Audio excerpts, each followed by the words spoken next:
안녕하십니까. 미국 부동산 김성진입니다. 오늘날의 부동산은 집값이 점점 내려가고 이자율이 점점 높아져 집을 사는 시기가 아니라는 주장이 정설로 이어지고 있습니다. 그렇다고 해도 정말 집을 사는 시기가 아닐지 한 번 정도 생각해 볼 수 있겠는데요. 네 번째, 1031 익스체인지. 연방국세청 IRS의 코드를 그대로 인용한 용어인데 1031 익스체인지라는 용어는 부동산을 매각하고 얻게 된 시세 차익, 즉 캐피탈 게인에 대해서 세금을 유예시키기 위해서 만든 제도로서 판매 대금을 모두 재투자하는 방식입니다. 예를 들어 50만 불의 부동산을 구매했는데 80만 불의 그 집을 팔면 30만 불의 시세 차익을 캐피탈 게인 얻게 되죠. 그 30만 불에 대한 세금을 내야 될 겁니다.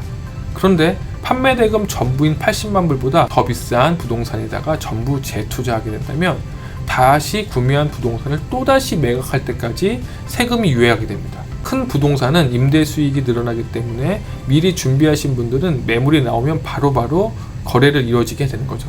왜냐하면 건물주들은 자기에게 맞는 사이즈와 로케이션을 수시로 알아보고 있고 해당 타겟이 생기면 준비했다가 바로 갈아타기 때문입니다. 다섯 번째, 여전히 핫한 OC지역 얼바인. 인구 30만의 작은 도시 얼바인. 특정 도시를 설명한 것은 처음인데요. 그만큼 가치가 있기 때문에 다섯 번째 자료로서 준비했습니다.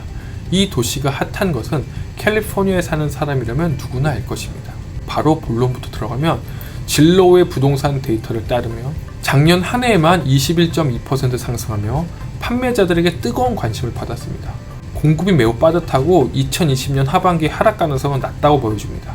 2022년 8월 현재 보고서에 따르면 단독주택의 평균가는 168만 불이고 시장에서 평균 판매일은 16일입니다. 거래가 16일 만에 다 끝난다는 거죠. 재고 부족으로 가격이 계속 상승하고 지금의 주택 소유자들에게 팔기가 좋은 시기라고 말하고 있습니다. 판매가의 99.5%로 판매됩니다. 여러 오퍼를 받습니다. 바이어가 몰린다는 소리고요. 평균 주택 가격은 정가에 판매되고 핫홈인 경우에는 시세보다 3% 높게 팔리고 20일 이내에 끝난다는 소리입니다. 이 말은 아무래도 캐시바이어가 많겠죠. 렌트를 보게 되면 방 2개는 평균 3,500불, 방 3개는 4,300불, 방 4개는 5,400불 정도 하고 학구는 초중고 전부 9점대고 이 정도면 학구는 더 이상 소개 안 해도 될 것 같고요. 모든 내용의 소스는 지금 화면에 나와 있는 사이트를 참고합니다. 관심 있는 분들은 한번 확인해 보셨으면 좋겠습니다. 자, 5가지를 모두 살펴보면 그 다음에 느끼는 것은 양극화가 아닌 동반성장이라고 생각해 볼 수 있을 겁니다. 첫 번째에서 캘리포니아 이탈률을 보게 되면 구매할 자금이 있는데도 직업적인 부분으로 로케이션에 해방되신 분들이 코로나와 상관없이 캘리포니아를 떠난 사람들, 이 사람들은 캘리포니아의 매력보다 타주의 삶이 더 기대가 돼서 떠났기 때문에 실제 구입으로 어려워지지 않는 사람들입니다. 따라서 실질적인 바이어가 아닌 사람이기 때문에 구매자 필터링에서 한번 제외가 된 거죠. 두 번째는 캐시바이어를 통해 미국의 지배 구매 파워를 다시 한번 금리와는 상관이 없이 구매자의 3분의 1이 현금으로 즉각적으로 집을 살 수 있다는 것을 보여주었습니다. 이 수치는 상당 기간 지속될 수 있을 거고 결국 부동산 투자로 이어지게 되기 때문에 활성화에 도움이 된다고 말 수 있겠습니다. 세 번째로는 남미 지역의 이탈과 지속적으로 유입된 자금의 기반으로 특정 지역의 수요층이 형성돼서 인구의 밀집이 하게 되고 민족적인 결합보다는 여러 인종들이 실질적인 투자로 유입되어 활성화되는 단계로 접어들게 되면 지역적인 발전에 크게 기여할 것으로 판단됩니다.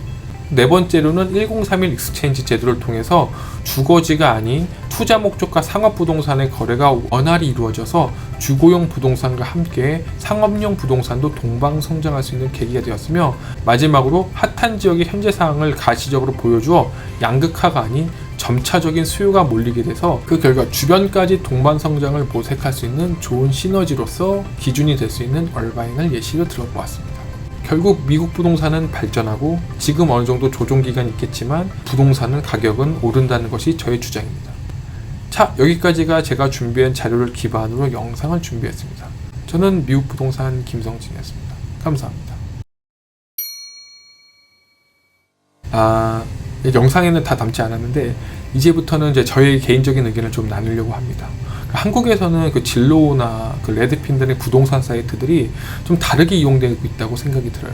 자료를 근거로 본다면 한국과는 현실적으로 대입하는 게 어느 정도 차이가 있기 때문에 억지로 끼워 맞추면 결과적으로 엉뚱한 결과가 나게 될 거거든요.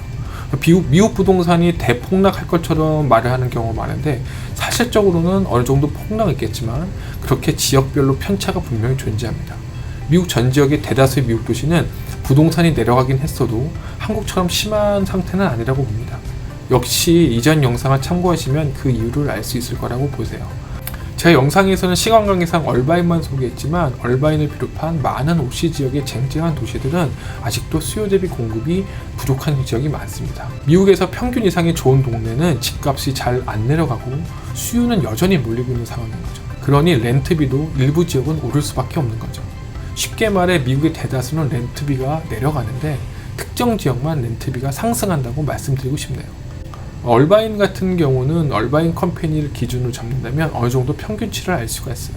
이 얼바인 컴퍼니는 여러 종류의 집의 형태가 있기 때문에 집들이나 이런 것들을 보는 기준이 될 수 있습니다.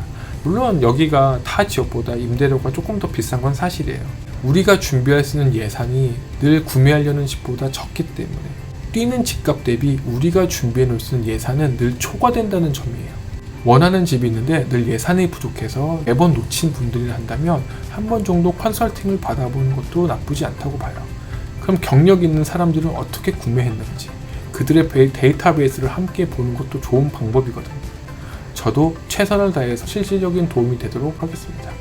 다시 한번 봐주셔서 고맙습니다. 다음 기회에 다시 인사 올리겠습니다. 저는 미국 부동산 김성진입니다. 감사합니다.